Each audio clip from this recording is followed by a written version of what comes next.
our work right now on the planet is to bring honoring and sanctity to the invisible just as much as the visible. The invisible results are things like feeling good, things like feeling connected, things like our health, our well-being, a feeling of joy, pleasure. Embodiment can't be faked once you're in an open state where you actually can see through a clear lens. You know, you're not clouded by fear, you're not clouded by the amygdala, you're not clouded by society's news and all the fear-based stuff, and you're just with you. Then you get to decide where you think we actually are. Energy is information. We're here to experience the full spectrum. That worthiness is hard for you. There's nothing wrong with you. It is a muscle that we kind of have to learn how to access. You are not disempowered, and you have power in every area of your life all the time. I believe that chronic illness is an opportunity for us to heal. Health, it's a choice. Listening to your body if you so choose. My prayer for the world would be that they would know the infinite love of God. Aloha and welcome to the Body and Soul Wisdom Podcast, formerly known as the Embodied Healing Self Podcast, with your host, jenmons. Join me each week for soul-inspired, conscious conversations around awakening to your soul purpose through 5-element well-being. Thank you so much for joining in. Aloha and welcome back. So this week's episode was inspired by my conversation from my guest Charles. If you didn't check out the episode, we talked about energetic sovereignty. And while we were recording, he said the words wearing the badge of empathy. And I thought that is a great name for a podcast episode. It is such an important topic. I'm going to record on that. So that is what we're diving into this week, is understanding empathy and the shadows of being an empath. So thanks for joining in. Oftentimes I find that the women that come to me are in some place of an awakening to a greater purpose. So together we are diving into their intuitive gifts, their spiritual gifts and talents, which are become clear after we do the deep transformational inner shadow work and core wound work around the masculine and the feminine and the basic 5 to 6 core limiting beliefs that you may remember in a few episodes back that I recorded on. When we do the inner work, when we eat healthier, when we move well, when we are open to living consciously, we might begin to notice, as we become more vulnerable and more open to doing our own inner work and more aware, just a more consciously aware human on the planet, sometimes we begin to notice that we feel more sensitive.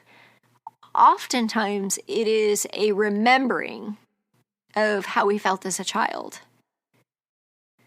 When we're born into this world, so open, so trusting, if you've ever noticed, if you have young children of your own, you may notice how in tune they are. And if you listen really well, you might even notice the things that they say, and it might really just totally blow your mind. Oftentimes, most parents, sadly, are missing all of these curious insights because we find ourselves too busy and distracted with what's happening in the world, or we keep ourselves busy and distracted because of our own need to feel important and to validate our worth through our busyness and our job and all the things that we're missing on what truly matters. And oftentimes our children are our greatest teachers. It was just a guest on the podcast, the Intuitive Mothering Podcast, where we talk about that. We talk about noticing the gifts, the intuitive gifts that we have as parents, and that how sometimes that is reignited through becoming a parent and witnessing it in our children. Either way, whether you're revisiting, reopening, or curious about your own intuitive development, if you're in a place of growing spiritually, personally, a lot of people associate intuition with spirituality, which it's not. There is a science behind intuition as well. However, energetically, when we are willing to do the inner work, release the wounds of the sacral chakra, we do become more in tune with our own intuition. And as we do this, we start to notice, or we hear the words that we might be empathic. And I want to talk a little bit about the shadow of empathy and what my own experience was, and invite you to just notice if these things happen for you. Because sometimes we can wear the badge or the honor of being an empath and taking on other people's pain and their energy to heal them or to fix them, when in reality, especially if we're a healer, a coach, a sibling, we could be the older sister, we could be the mother. What we're really doing is allowing our ego to lead us into thinking that we're helping the other person when the other person is meant to have their own experience anyway. And what we're really doing is disempowering them and not allowing them to have their own experience.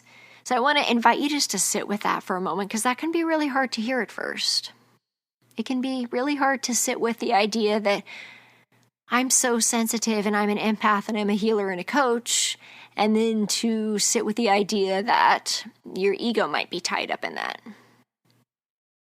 Because there is this awareness when we step into the role of becoming a coach or a healer or a parent or that friend that everybody leans on, or again, if you're the older sibling in a relationship, that we were only trying to help and it came from a good place. Our heart was really open. Our intentions were really good, but energetically, maybe we were overstepping a boundary, because being an empath is not having extremely healthy boundaries. That's what it is. It's taking on another person's energy when we can be a lot more productive and healthy and balanced if we can have compassion for somebody else's experience without having to be in it with them. And I learned this the hard way. I learned this, and I share this with you. I learned this a couple of years ago. It was in 2018 when I was in some really deep spiritual growth and mentorship through an organization called CORE. I've shared it with you guys before. I've recorded with the founder, Britta Etsky. You can check out our episode on that. And as soon as I was given permission to really dive deep into my core wounds, which I thought I had already done, I had no idea the depth. I just sort of wore that badge of being such a productive and kind of fierce feminine leader and thought I had done all my own work. But when I was really given permission to dive deep into my own core wounds of unworthiness and the unworthiness that led me down the path of becoming an overachiever and perfectionist and really accomplishing great things and being an extraordinary person with amazing experiences. I know some of you can relate with this. Many of you are my clients. But really allowing yourself to live life to what you think is the fullest, right? Like there's a shadow in that. And that was mine. Was really understanding and leaning into that I found my worth in helping other people. And here I am as a coach and a teacher and a mentor for coaches telling you this, and constantly practicing and witnessing myself in my own healthy discernment on my why. And when I got to a place of totally releasing and realizing I don't have to do any of this anymore, that's when it felt like it was aligned. So if you're in the world of healing or coaching or parenting, which many of us are in some way, or a teacher, it's just really important to stay in alignment with what your personal why is. Because if it's about helping other people, then what is that about? Does it make you feel important when you help other people? So here's what I learned about myself. And this feels vulnerable to share because I'm still coaching and I'm still witnessing and practicing. The difference is I'm no longer attached to the experience, the label, the outcome of others or myself. And that provides freedom and space for creator consciousness, for wisdom, for change, for growth and expansion, for prosperity, because there's no limiting goal. There's no limiting result that I have to get to. There's no, I get this and this says this about me. That doesn't exist anymore. It's just every day, it is a clean canvas ready to paint and welcome something new. Now, I have the strategies, the structure. I have a team of 4 that support me at the Embodied Soul Coaching Academy. And I have my clients and I have my group coaching program. So the structure is there, but the difference is energetically, I'm just the space holder, the creator. And that's what we all are. Wherever you are, if you're an executive at work, if you're a parent, if you're a friend, whatever our co-creation is about just being the experience. It's not about changing it or being attached to it. It's just about being in it. So 2 things I learned about myself when I started to open up to, I know I've shared on the podcast, I've talked a lot about when I did the Soul Retrieval podcast, actually, I talked about how when my intuitive gifts began to open up even deeper a second time was when I was in Virginia at the Land of Celebration doing some really deep transformational work, and I had the opportunity to dive into my ego of my fear around death. And many of you know I had a near-death experience when my daughter was born. So there was this real strong ego pattern of, if I surrender, I die. If I surrender, I die. But the truth is, I never fully did surrender because I'm still here. So it's like, well, okay, well, part of that is true. And when I gave myself permission to do this, and when we fully give ourselves permission to surrender, to do things energetically, totally amazing, miraculous things happen. I witness it time and time and time and time and time again. Because I'm in the business of this. I'm in the service of this. I work with women when they say yes to them, whatever it is that they want. And I mean energetically say yes, like full surrender and trust. When they put their full surrender and trust into the experience, all of a sudden, change happens quickly, like within 2 weeks. Relationships are changing. Getting pregnant, like career change in out with the old toxic relationship, in with the new soulmate relationship. And it's only because they've said yes. Energetically, when you say yes, it's like God, source, energy is like, okay, here you go. Here's what you asked for. So I did this. I surrendered. I said yes. I think it took about 8 seconds for me to go offline, out of my body, into my higher self, and completely revisit my near-death experience from a place of higher self, but physically feeling all of the pain again. I had liver failure, frozen shoulder, was vomiting, like the whole thing. I was pretty out of body and in very good hands, and it was a very safe place. I really trusted my beautiful mentors, and I thank them for holding that space for me to have this experience. But after some point in time going through the experience, it came a point in time where, like, I felt like everything was in slow motion again, and I was like, what's happening? And I just remember having that moment of just being willing to let go again, and it's like the clarity just opened up again. Like I could just see beyond where I was standing physically in that moment. And it's almost like I was frozen in time, and I was witnessing my whole life like in 2 seconds. And then I realized that willingness, that trust also opened up my empathy. So empathy for me is experienced clear sentiently in my body.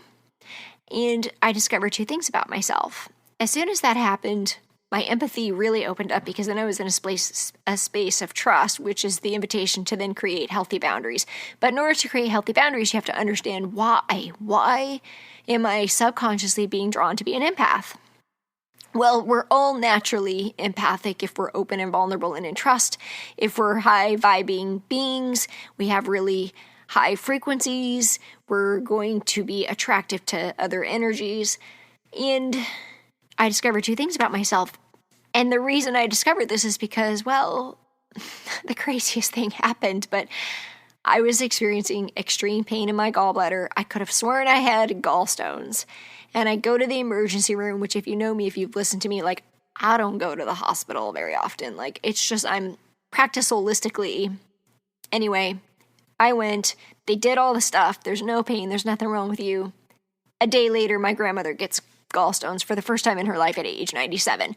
So I had already had an energetic health crisis when my dad went into the emergency room for heart surgery. So I was already aware that my energy boundary was really unhealthy, but I didn't know why or how to control it. So that's what I'm going to teach you, is first you have to understand why. And the two things came up. One, Enneagram 7 or possibly 4 here, life enthusiasts, individualists, so like to go deep. So those are the two things that came up. One is that it's easier to be in somebody else's pain than my own. The moment I was willing to go back into my deepest pain and fear of dying again, which was actually deeper than that, was about rejecting life, okay? That's the deeper thing about dying, was actually the choice to reject life. That's actually the deeper wound. When I was willing to go back to that again and fully surrender to it, like I realized it was easier to be in somebody else's pain than my own. I wasn't willing to be in my own pain until I was. And then I realized the influence that I had over the energy I was taking on. The second one relates to the Enneagram 4, relates to the healer, relates to, just any of you who relate to wanting to live life to the fullest. As I started to notice my clairvoyance, my clairaudience, clairsentience, claircognizance, all of that coming back online, I really wanted to have this experience that I was giving with my clients. Like I could really hold the space and see and hear and sense everything and help them. And I really wanted that for myself. And I had a couple of intuitive healers in my life, but I really wanted to just be fully seen and experienced the way that I was fully seeing and experience others. So the way to do that was through empathy, but this was subconscious. This was a subconscious need to be seen or heard. So my question to you is this: if you're struggling with empathy, if you're wearing the badge of empathy, first of all, ask yourself why. What is the need within you that needs to be filled to wear that badge of empathy? What does it say about you? What does it say about you if you're willing to help others? Is it fixer energy? Do you believe that you're helping them? What does it say about you if you do? What does it say about you if you don't? Number 2, do you feel like you are seen and heard? Do you feel like people get you? If you don't, subconsciously, you might be willing to see or hear other people invasively, not knowing it, because of your deep desire to be seen or heard for who you are. So then subconsciously, we start picking up on things with other people. Subconsciously, we start creating this co-creation, this relationship where we see and hear more than we want to about other people. I can remember being like on the subway in an airport and just like really having like all of these things come through and just being like, yeah, I don't really want to see and hear all this that I'm receiving right now, because when it first happened, I didn't have the maturity to work with this. I didn't understand what was happening. And this is really important, because as we evolve and we agree to work with our own intuition and our intuitive development, we want to be aware of why this is happening, and then we become the sort of like, we're working with that energy. We get to choose how we experience it. So those were the two things. One, it was easier to be in somebody else's pain than my own. It's easier to get distracted and fix everybody else, but not myself, because that's easier. 2 was, I really want to be seen and heard, and nobody sees, hears me, gets me, supports me. So now I just know what everybody else needs, because nobody knows what I need. And this is where it comes into the idea that we give others what we actually really want. So subconsciously, we're seeing others deeply, empathically, hearing, feeling, experiencing, because that's actually what we want. We have the need to be seen, heard, felt, understood, recognized, part of the tribe, right? So wounds of abandonment and rejection can come up around that. So those are the two. I'd love to hear what resonates for you. And the other part to that is when we get into intuitive development, which is one of the things that we teach in Embodied Soul Coaching Academy, we're teaching body wisdom, we're learning somatic practices, we're doing intuitive development. what you will discover is that at first when it comes online, as you do the healing work, your sacral chakra opens up. You're in the divine flow of healing the feminine. Most intuitive messages coming through the sacral chakra. The sacral chakra is the portal between 3D and 5D, this experience, and the soul. That's where a body comes in to this earth. For women is our sacral chakra. It's the chakra of creativity. It's the womb. And by the way, men have this too. But what we can learn is as our intuition starts to come online, and intuition, by the way, is really the new mindfulness. I mean, you're going to start hearing more about it because people are going to start realizing that that's actually where the truth is. I mean, already you've got corporate America tapping into using intuition for innovation. You've got the science practices and methods behind intuition through the Heart Math Institute. As part of our coaching certification program, even the ICF recognizes that intuition plays a big role in coaching. And as we do this, a lot of times what happens, it happens different for everybody. Some people become very clairvoyant quickly right away, or maybe they didn't realize it. But for most of us, it starts through empathy. And what we can do is when we start to witness the experience, kind of dipping the toe in with a little compassion and just seeing what it is, we can transmute that energy up from the sacral chakra up to the third eye, and it transmutes into clairvoyance and imagery, which is pretty cool. You just have to learn how to do it. And it comes, again, from doing the inner work and healing the wounds around the sacral chakra that weren't met, because the sacral chakra is also about receiving and healing. So there's really a lot happening there, which is why it helps to have somebody to show you, to teach you, so that you can be super effective in using your intuition to become an intuitive coach, to be a healer, to be a conscious parent, to be a conscious partner in a marriage, relationship, or friendship. When you clear out your own junk and then the energy becomes super clear, then you understand how to work with the energy that is coming in as it's received as intuitive messages. And you learn the healthy discernment on what to share, what not to share, what's yours, what's not yours. Because when it comes to receiving intuitive messages, if you haven't done your own work, then your own wounding is going to come through in your messaging, and you don't want that. So it's super important to do your own work and excavate all of that comes up, which is a practice over and over and over again. So if you are someone who is struggling with the idea that you're an empath, I want to invite you to lean in. Lean into this more. You might notice that you feel exhausted after being around people, going out in public, being around certain relationships with your family. If you're one of these people, well, then you're waking up to your empathic abilities. And if you want to transmute that empathy into your intuition and start leaning into trust, then it takes some awareness around the part of you that is really subconsciously calling that energy in. And if you want support around that, you can check out jenmons coaching or the Embodied Soul Coaching Academy for support around that. We've got the North Star Collective. We're sharing all of these things and more good stuff every week. We'd love for you to come on over if this is you, if this resonates with you. But I hope that you learned something today. I hope that you have some insights that maybe you've gained or something that you can reflect on. And if you have any questions or insights, please feel free to leave a review or send me a personal message, and would love to hear from you. Thanks so much for listening in. Have a great day. The content of this podcast is to educate, inspire, and inform you of pathways to an embodied healing self. It is not intended to be a substitute for professional medical advice, diagnosis, or treatment.